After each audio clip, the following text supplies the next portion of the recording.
골로새서 3장 12절부터 17절까지 말씀입니다. 그리스도인의 성품과 또 다른 사람을 대하는 자세들을 기록하고 있습니다. 자, 이제 먼저는 그리스도인, 새 사람이 갖춰야 하는 성품을 기록합니다. 골로새서 3장 12절. 그러므로 너희는 하나님이 택하사 거룩하고 사랑받는 자처럼 긍휼과 자비와 겸손과 온유와 오래 참음을 옷 입고 이렇게 했어요. 그래서 그리스도인은 누구냐? 하나님이 선택한 사람이라고 하는 것입니다. 그래서 선택받고 하나님께 선택받고 이 거룩한 새 사람, 하나님께 선택받고 사랑받는 거룩한 새 사람이 된 거예요. 그래서 새 사람이니까 그리스도인은 새 사람이에요. 그래서 예수님을 따르기 전에, 예수님을 믿기 전에 사람하고 예수님을 믿은 사람은 다른 사람이 된 것이죠. 그래서 우리가 예수님을 영접하고 이제 그리스도를 주인으로 삼고 살잖아요. 그래서 예수님이 우리 주인이에요. 그러니까 예수님을 믿기 전에는 다른 것이 주인이고 또는 내가 나의 주인이고 그래서 내 인생은 나의 것 이러잖아요, 세상에서. 근데 우리 그리스도인은 그렇게 말할 수가 없어요. 내 인생은 그리스도의 것이죠. 내 인생은 하나님의 것입니다. 그러니까 전혀 다른 사람이 된 거예요. 그러니까 이 새로운 사람, 이 새로운 사람에 맞는 성품을 지녀야 된다고 하는 것입니다. 그래 새 사람이 된 것이죠. 그래서 먼저 긍휼을 여길 줄 알아야 된다. 이제 고난의 긍휼이라고 하는 것은 고난에 처한 사람에 대해서 동정심을 가지고 너그러운 마음을 갖는 것이에요. 그다음에 이제 자비는 뭐냐면 부드럽고 친절한 거예요. 다른 사람을 대할 때 부드럽고 친절한 마음을 가져야 돼요.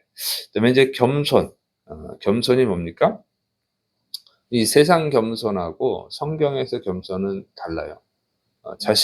세상에서는 자신을 낮추는 게 겸손이지만 성경적으로 보면 겸손은 자신을 낮추는 게 아닙니다. 원래 우리가 낮은 자지요. 낮은 자임을 아는 거예요. 우리는 다 죄인이잖아요. 우리가 죄인인데 어떻게 교만할 수가 있겠어요? 우리는 낮은 자인 걸 알고 하나님을 높이는 것이죠. 우리가 낮은 자인데 하나님의 은혜로 그리스도인이 되고 죄사함을 받고 천국의 백성이 되었으니 하나님의 자녀가 됐으니 얼마나 감사합니까?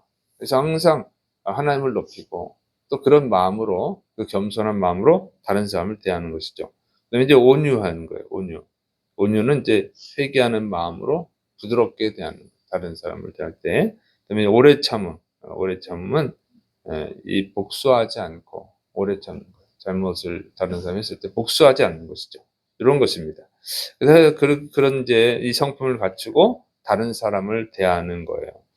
골로새서 3장 13절 14절 누가 누구에게 불만이 있거든 서로 용납하여 피차 용서하되 주께서 너희를 용서하신 것 같이 너희도 그리하고 이 모든 것 위에 사랑을 더하라. 이는 온전하게 매는 띠니라. 그래서 이런 이 성품을 가지고 이 성도, 다른 사람 여기서는 성도를 말하는 거예요. 성도들을 대할 때 서로 용납하고 용서하라 하는 거예요.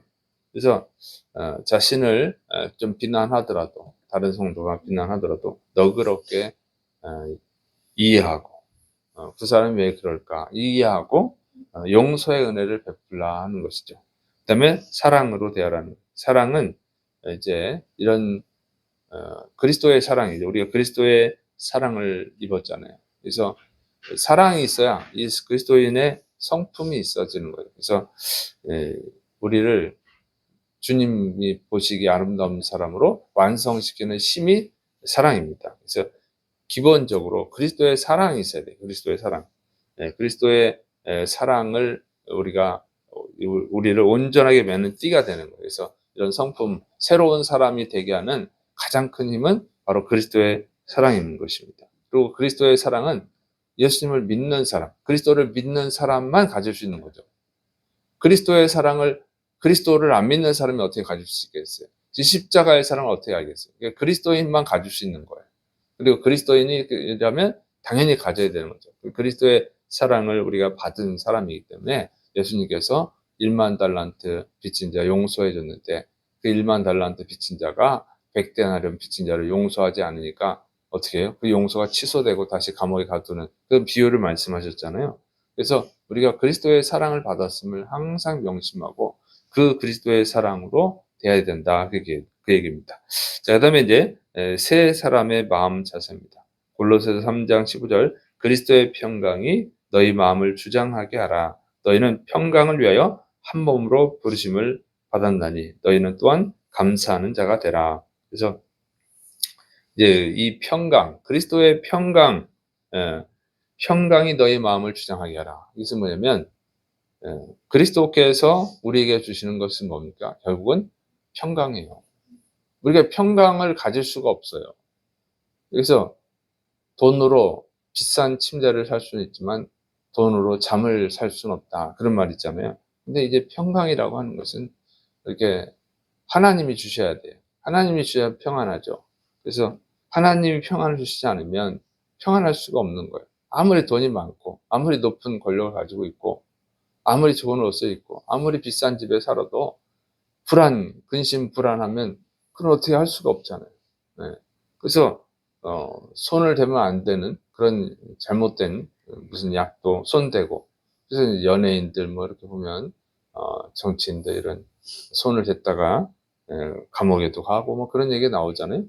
그런 게 안 되는 거예요. 평강이라는 것은 주님이 주시는 거죠. 근데 그 평강은 누가 줍니까? 그건 주님을 진정으로 믿고 따르는 자에게 주는 거예요. 그래서 베드로 사도 같은 경우는 감옥에 갇히고 다음 날이 사형인데도 평안하게 잤잖아요. 그 주님이 주시는 평강이에요. 그래서 그 주님이 주시는 평강에 순종을 하라는 거예요. 그 주님이 주시는 마음에 순종, 그 주님이 주시는 일에 순종을 해라는 거죠. 그 무슨 일을 결정할 때 우리 마음대로 결정해 버리면 평강이 없어요. 그러나 주님이 주시는 마음에 순종을 하면 그게 평강이 있다는 거예요. 그래서 그런 마음이, 그런 말씀으로 예수님을 주님으로 믿고 그 명령에 순종하라는 거예요. 그러면 주님이 평강을 주신다 그 얘기입니다. 그래서 그런 마음, 주님이 항상 내 마음을 결정하게, 내가 결정하지 말고 주님이 내 마음을 결정하게 하시는 거예요. 그 결정에 순종할 때 평강이 있는 줄을 믿으시기 바랍니다. 자, 그다음에 이 세 사람이 된 것, 이런 세 사람이 된 것에 대해서 감사하는 마음을 가져야 된다.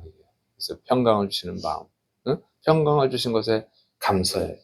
그래서 정말 우리 그리스도인들은 진정으로 그리스도를 영접하고 그분의 뜻에 순종하고 살면 어, 평강하고 기쁨이 있고 은혜가 넘치는 줄을 믿으시길 축원합니다. 그게 없으면 문제인 거예요. 교회를 다니면서 예수 믿는다고 하는데도 돈이 없어서 불평불만하고 좋은 집이 없어서 원망불평하고 뭐 이런 것 저런 것 자꾸 원망불평하는 것은 그 마음이 뭐예요? 자기가 원하는 대로 결정하기 때문에 뭘 하든지 무엇을 사든지 다 자기가 결정해서 그런 거예요.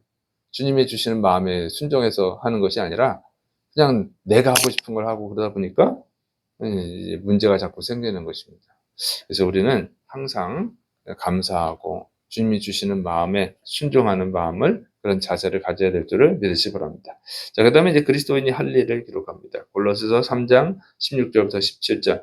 그리스도의 말씀이 너희 속에 풍성히 거하여 모든 지혜로 피차 가르치며 권면하고 시와 찬송과 신령한 노래를 부르며 감사하는 마음으로 하나님을 찬양하고 또 무엇을 하든지 말이나 이래나 다 주 예수님의 이름으로 하고 그를 힘입어 하나님 아버지께 감사하라. 자, 그래서 먼저는 그리스도의 말씀이 풍성히 거하게 해야 된다는 거예요. 그러니까 우리가 내 마음대로 막 결정하는 것은 그건 그리스도를 모르기 때문에. 그래서 그리스도를 잘 알면 어떻게 해요? 그 말씀을 잘 알아야 돼. 그래야 그분의 뜻이 뭔지, 예수님의 뜻이 뭔지를 알고 그분의 뜻에 순종할 수 있잖아요. 예. 그럴 때 거기에 평강이 있고 기쁨이 있고 소망이 있는 줄을 믿으시기 바랍니다. 그런데 그러려면 기본적으로 그리스도를 알아야 될 거 아니에요. 예수님을 딱 믿는다고 해서 이 성경의 모든 지식이 딱 들어오는 게 아니잖아요. 예수님을 믿어도 하나님 뜻을 잘 몰라요. 그 배워야 되는 거죠. 그래서 이 그리스도를 알아야 되는 거예요. 그리스도의 말씀이 풍성히 우리 마음속에, 여러분의 마음속에 풍성히 거하도록 배워야 됩니다. 그리고 어떻게 해요? 그다음에 성도 간에 서로 지혜의 말씀을 가르치고 권면해야 되는 것이다 하는 거죠. 그러면 이제 서로 주님의 뜻을 잘 배워서 그 상대방이 모를 수 있잖아요. 그런 걸 또 가르쳐 주고, 이게 주님의 뜻이야. 이렇게 권면하면 더 깊이 알아가죠, 주님의 뜻을. 성경을 여러분이 읽는다고 해서 이게 또 다 알아지질 않잖아요, 이 뜻을. 그러니까 먼저 배운 사람이 또 가르쳐 주고, 또 다른 것은 또 깨달은 사람, 내가 깨닫지 못한 것 저 사람이 또 깨달고, 서로 권면하는 거예요. 그러면 그리스도의 뜻을 더 깊이 알아가는 거죠. 그리고 아는데, 아이고, 또 좀 믿음이 연약하고 그러단 말이에요. 그럼 못 지켜. 옆에 사람이 권면해서, 이게 우리가 주님의 뜻이 이것인 걸 배웠잖아. 우리가 이렇게 하자. 이렇게 권면해주고 그러다 보면 또 순종하게 되고, 그러다 보면 또 말씀에 순종하다 보면 또 하나님의 놀라운 은혜를 체험하게 되고, 그러면 이제 믿음이 더 깊어지는 것이죠. 그래서, 이렇게 성도 간에 서로 믿음의 교제를 해야 되는 거예요. 성도들 간에 만나면 자꾸 그냥 어떤 세상 얘기만 하고, 세상 쇼핑만 하고, 그러면은 그건 그리스도인의 교제가 아니잖아요. 그런 것도 약간 필요하지만 항상 우리는 그 믿음의 교제, 하나님 말씀의 교제가 끼어 있어야 된다는 것입니다. 그래서 무슨 일을 할 때도 항상 주님의 뜻이 뭔가 그렇게 얘기를 할 때도 그렇게 해야지. 그렇게 하다 보면 이제 믿음의 사람이 되는 것입니다. 그다음에 감사하는 마음으로 시와 찬송과 신령한 노래로 하나님을 찬양해야 된다. 우리 예수님 믿는 사람들은 정말 하나님의 은혜잖아요. 독생자까지 주신 하나님의 은혜, 그 은혜로 우리가 구원받았으니까 항상 시와 찬송과 신령한 노래로 하나님을 찬양해야 됩니다. 그냥 하나님은 안 찬양하고 그냥 세상 노래나 부르고 그러는데, 그런 분들도 있어요. 그것은 옳지 않은 거예요. 우리는 자꾸 하나님을 찬양해야지. 그다음에 모든 것을 예수님의 이름으로 하라 그랬어요. 왜 우리는 모든 것을 예수님의 이름으로 해야 되느냐? 우리가 그리스도인이잖아요. 우리의 주인은 그리스도 예수님이잖아요.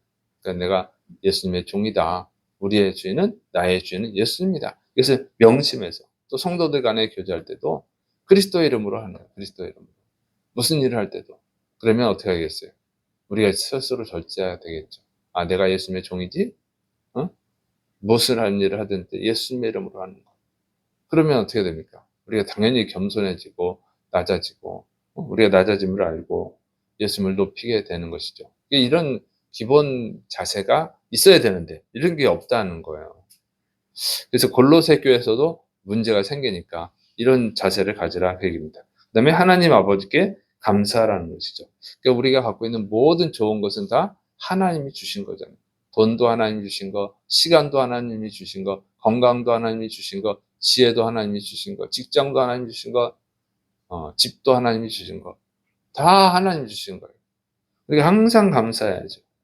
그리고 더 감사한 것은 뭐예요? 예수님을 통해서 죄사함을 주시고, 영생을 주시고, 천국을 주시고, 너무너무 좋은 것들을 많이 주셨잖아요.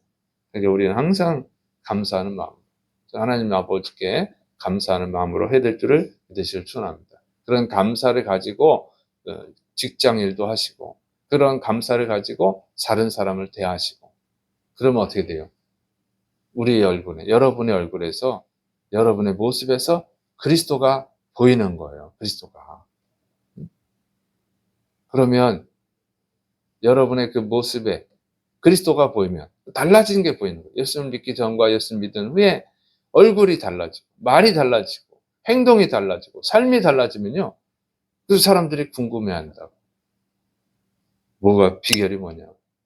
그때 우리 예수 그리스도를 증거할 때 전도할 수 있게 되는 줄을 믿으시기를 축원합니다. 근데 오늘 교회를 다니는데 예수를 믿는다고 하는데 마음 자세도 달라진 것도 없고, 말도 달라진 것도 없고, 행동도 달라진 게 없고, 그냥 예수 믿는 사람인지 안 믿는지 알 수가 없어. 이것은 심각한 문제라고 하는 거예요. 심각한 문제. 진짜로 예수님을 믿고 있는 것인지, 종교 생활을 하고 있는지 심각하게 점검해야 될 필요성이 있다고 하는 것입니다. 그래서 정말 그리스도가 여러분 안에서 보일 수 있기를 축원합니다. 기도하겠습니다. 사랑이 많으신 하나님 아버지, 우리가 진정으로 그리스도 예수님을 보여주는 그런 삶을 살아갈 수 있도록, 그래서 하나님께 영광이 되어지고 또 다른 영혼을 구원하는 그런 사명을 온전히 감당하시도록 붙들어 주옵소서. 우리가 우리의 주인이 항상 예수 그리스도인 것을 명심하고 그 주님의 뜻 안에서 살아가게 하여 주옵소서. 주께서 역사하심 믿고 예수님의 이름으로 감사하며 기도드립니다. 아멘.